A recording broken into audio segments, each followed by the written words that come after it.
Welcome back. For reading today, we're going to be talking specifically on how we can track our story and think about our story throughout. We know when you have a story, there's a lot of different events. And readers, I don't know about you guys, but sometimes it's really hard for me to always keep track of all of the different pieces, especially in a mystery. I know that I really have to pay attention to all of the extra details to make my mystery matter the most and to help my detective to solve the case. Today, I'm going to teach you a strategy that's going to help you to keep track of your timeline, of your story better. The strategy I want to teach you about is using a timeline to help keep track of the plot of the story. We hear the word plot quite often, and in case you weren't familiar, the word plot means just the events that were happening in the story. Let's take a look at what that looks like. Here I have my notebook that I'm going to be using just like you guys have for reading. To create a timeline, I'm just going to draw a line down the middle, and I've used a marker to help you all to see it better. Now, I need to think back to my book, Shelby Holmes, and I want to create a timeline that goes across the events that have happened throughout my story.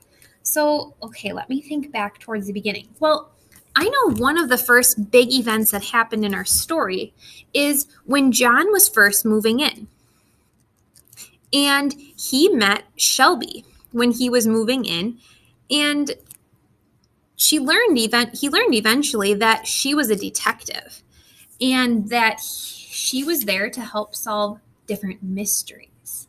Okay, so John moved in. Let's spell Shelby correctly first. Now let's think about the other important events in Shelby Holmes. Well, I can always look back in my story if I'm not so sure. Oh, okay. There was that kind of strange event that we saw at the deli and the vandalism. We haven't heard much more about that, but that was definitely something that was interesting for Shelby because she is a detective. So I might write deli vandalism and nothing new on that, just so I kind of remember that.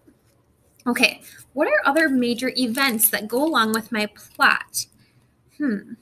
Okay, we've gone to the deli, and that weird writing was on the deli.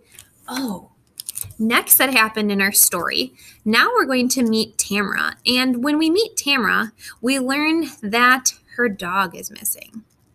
And clearly she's feeling very upset because they do have the dog competition coming up and the dog show, so she doesn't want to miss that.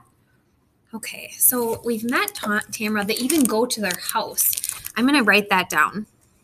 Go to her fancy house, right? We learned all about her fancy house. Okay, readers, think about what happened next in our story.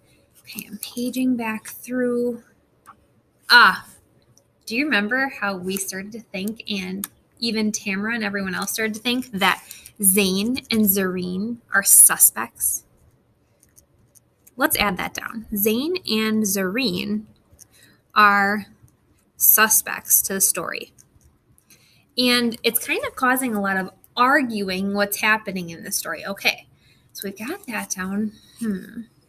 Well, the story keeps going. Oh, now we're totally getting to that subway moment. Remember how John needed to meet his mom and had to take the subway and he didn't know how to use it?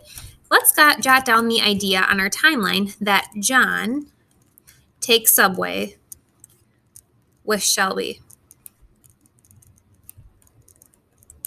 And I think it's super important to notice that she totally was not happy about that, but it looks like she was totally willing to help John still. Okay, so our story is getting there and getting along, and as the next big plot thing, I think our next big event after that was now we had this trainer come up, and we learned that the trainer said that he was somewhere and he was actually lying about where he was supposed to be. So we now have the trainer as a suspect. And we might jot down a note that he's lying about location. And we're kind of worried about that. So we've had that on our radar of detective journal as we've been reading. Okay, readers, let's look a little bit further into our story as we're thinking about what's happening. Okay, well, We did learn some other interesting facts recently. Do you remember how we learned that Michael, Shelby's brother, we'll add Shelby's brother here. He's actually 16 and is in college. So we kind of realized how smart both Shelby and Michael are because they're younger than they're supposed to be in the grades that they're in. Okay. What are other important plot events in our story that's happened? Oh, well, do you think it's important that I add in that Shelby tricked her mom into signing the dog show sheet? I think that's an important event we add. Tricked mom into signing dog show sheet. And then, do you think it's also important that we add that she wants John to go as an alias as Sherlock Holmes so that he can go under a special nickname to the dog show?